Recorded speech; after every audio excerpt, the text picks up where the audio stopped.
This is kind of something that's been buzzing lately, Lonzo, in the YouTube community. You know, N.W.A, they popularized the N-word, the word nigga, with an A. And, you know, before we knew it, all races, creeds, colors, you know, whatever the case may be, were, you know, using this in their everyday vocabulary. I grew up in Long Beach, so I'm pretty familiar with Asians using it, Latinos, you know, so it doesn't really bother me. I just say use it with caution. But what are your thoughts on N.W.A popularizing the N-word, and what are your thoughts on other races using it? I never cared for it. I use it in a certain company. I don't care for it in mixed company. You know, me and Tony A was doing an interview a couple of weeks ago. We're talking about that video of Tiger, and we expressed from both racial aspects how we felt about certain things. You know, it's hard to have somebody who ain't black call you my nigga. Okay, I'm sorry, it don't feel good. Okay, it's hard for me to sit there and listen to Tekashi 69 use it on a regular basis. That ain't your word. But also, it's almost idiotic to a certain degree to say we embraced it if you still got some feelings about it. Okay, how do you embrace something that you still have feelings about if somebody else, if the wrong person uses that word? I never understood that. When we embraced it, we turned it into a word of endearment. And to a certain degree, we did. But on the other hand, everybody can endear you with that word. If it ain't a general word of endearment, then that means there's a problem someplace. And that goes to show me, once again, that we have a lot of double standards that we get tripped up on. Okay? Perfect example.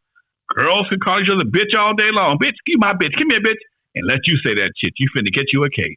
Okay? And that's just a social trap, double standard that people fall into because we have that.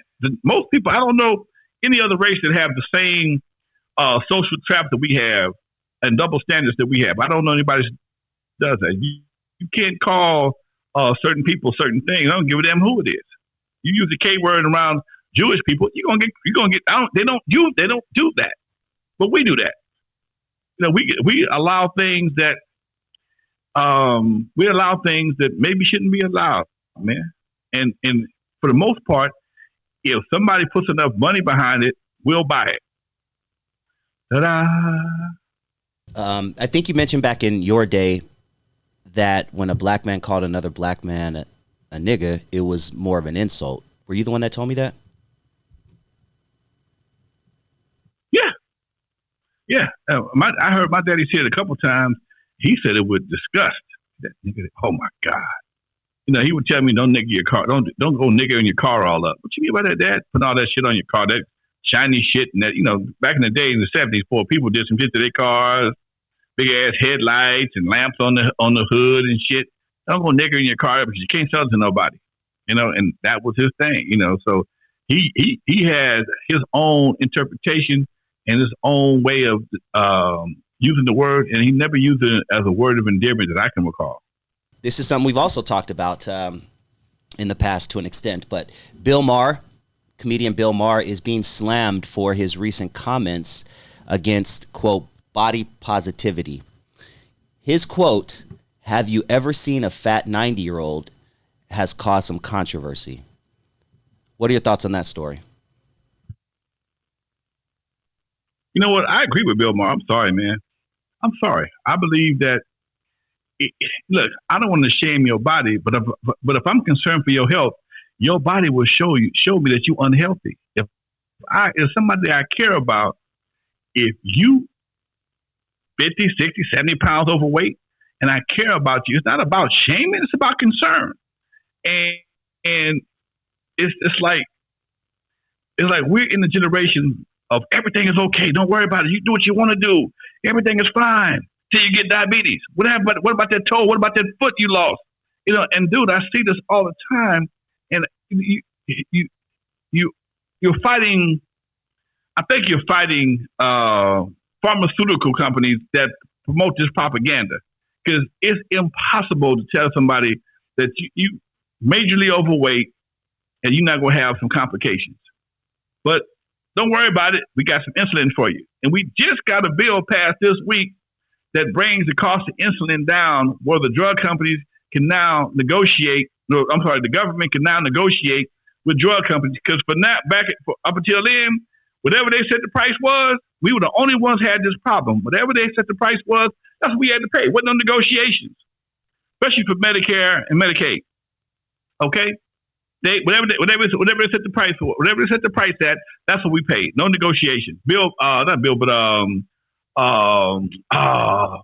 Bush passed that law.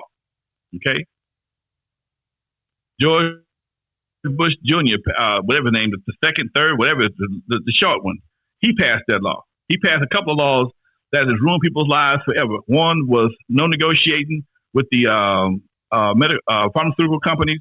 Credit card debt is not dischargeable, and credit card debt is not dischargeable. Student loan debt is not dischargeable in bankruptcy. So he made sure that his people got their money. Okay, he made sure they got their money. So when you understand that, and then meanwhile, in America, there are certain food additives that are banned in other countries. Real talk. Number one, high fructose corn syrup, banned in most countries. You can't get it. Okay, it's in everything we eat. It's in everything, but the body don't recognize high fructose corn syrup as an energy source. Your body don't recognize corn. Think about this for a minute, folks. Eat some corn on the cob. Take a dump and take a look. The corn is still going to be corn in the toilet. Okay, your body can't break down corn. You eat a corn on the cob. Good as it may taste. I love that Mexican corn from that street corn. I love that shit. But when you go take a dump, take a look. That husk is still out up in there. Your body does not recognize high fructose corn syrup as the energy source, so it doesn't know how to process it. And that's how it turns into fat. And that's why we got so many people that are overweight. Most of the sodas that you drink are full of high fructose corn syrup. Your ketchup, all kind of shit is full of it. And now when I go to the grocery store and I buy my own stuff sometimes, I look for packages that say no high fructose corn syrup.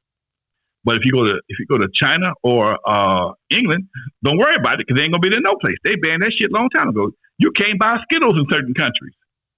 You can't buy Mountain Dew in certain countries.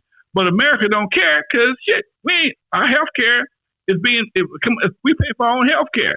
If the government pay for your health care, then they look out for your ass. But if you're paying for your own health care through your employer, you're just another customer. La da